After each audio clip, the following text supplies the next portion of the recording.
Meu filho não come. É uma queixa que as mães chegam assim bem angustiadas no consultório, né? Doutor, o que que eu faço? E pelo menos a primeira coisa que eu penso, né, quando elas me trazem essa queixa é como assim? Me explica um pouquinho melhor o que exatamente é esse meu filho não come para você, porque isso é né, representa uma gama grande aí de possibilidades para gente. Então vamos começar definindo aí o que que seria esse meu filho não come. Então, Larissa, como você disse, é uma queixa muito comum, né? E as mães, muitas chegam no consultório desesperadas, né? Muitas já fizeram de tudo, muitas chegam sem saber mais o que fazer, ou até achando que, ou até assim, já desisti, ele não come, sabe? E é uma queixa muito comum. E é, quando a mãe fala meu filho não come, ela relata pra gente que a criança está com alguma dificuldade alimentar, né? E tem um estudioso que eu gosto muito, Kersner, que ele chama, que ele fala que quando a mãe fala que tem uma dificuldade alimentar, então é porque tem uma dificuldade alimentar, né? Então, isso quer dizer o quê?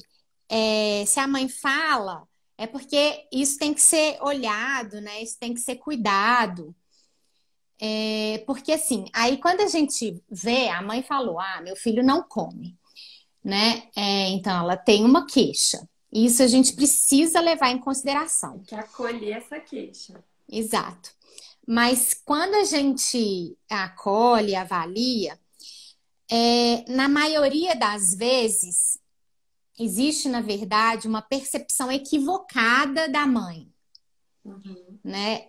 Na verdade, uma expectativa fora da realidade, mas nem por isso não precisa ser cuidado, né? Porque, como esse autor mesmo disse, quando existe a queixa, então é porque tem uma dificuldade, pode ser até dificuldade da mãe, né, Uhum. em alimentar essa criança, porque a gente sabe que não é fácil alimentar a criança, né?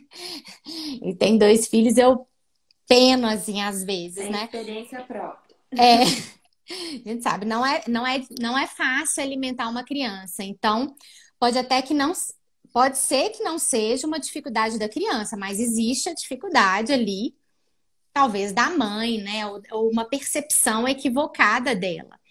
E aí precisa ser olhado isso, cuidado, né? Porque quando a mãe está preocupada, ela vai fazer o quê? Ela vai agir, né? Ela vai tentar fazer com que a criança coma mais. Se ela está comendo pouco, ela vai tentar fazer com que a criança coma mais. Se ela não está comendo as frutas, ela vai tentar agir ali. E muitas vezes a reação da mãe ela pode piorar a situação, né? Dependendo de como ela vai agir aí. Então, por isso é importante, sempre que a mãe tem essa queixa de dificuldade alimentar, ela procurar uma ajuda mesmo, né? Para ela saber, assim, a forma correta de agir. E aí a gente fala que tem uma prevalência muito grande, né? E os estudos mostram mesmo que a prevalência chega assim, a ser assim, metade das mães, na verdade, 50% das mães acham que pelo menos um dos filhos come mal, Uhum. né? E outros estudos mostram uma prevalência de 30% das crianças que não comem bem. Então, o que tem essa queixa, né? Então, realmente é muito frequente, né? É uma queixa muito frequente no consultório. Eu, como endocrinologista, recebo muito esses casos, né? Embora, na maioria deles, não tenha, a criança ainda não tem nada assim, não tem alteração de peso, não tem deficiência nutricional. Na maioria das vezes, a criança está crescendo bem, Uhum. mas já mostra dificuldade. Acho que para a comer. grande maioria também que chega para mim como gastropediatra também vem assim, a família preocupada de ser alguma questão de alguma doença, um refluxo, alguma doença gastrointestinal que esteja provocando isso, mas de fato muitas das Uhum. vezes é mais uma questão comportamental, dali da própria família, às vezes de não ter um exemplo tão bacana de uma alimentação saudável que a mãe gostaria que a criança tivesse, mas a família não tem, ou dessa expectativa, né, de que a família acha que a criança deveria comer X e às vezes não precisa daquilo tudo, come menos, então é essa percepção equivocada. E como você falou, o primeiro passo é procurar ajuda para a gente juntos ver o que tá, qual que é o ponto ali que precisa corrigir, né?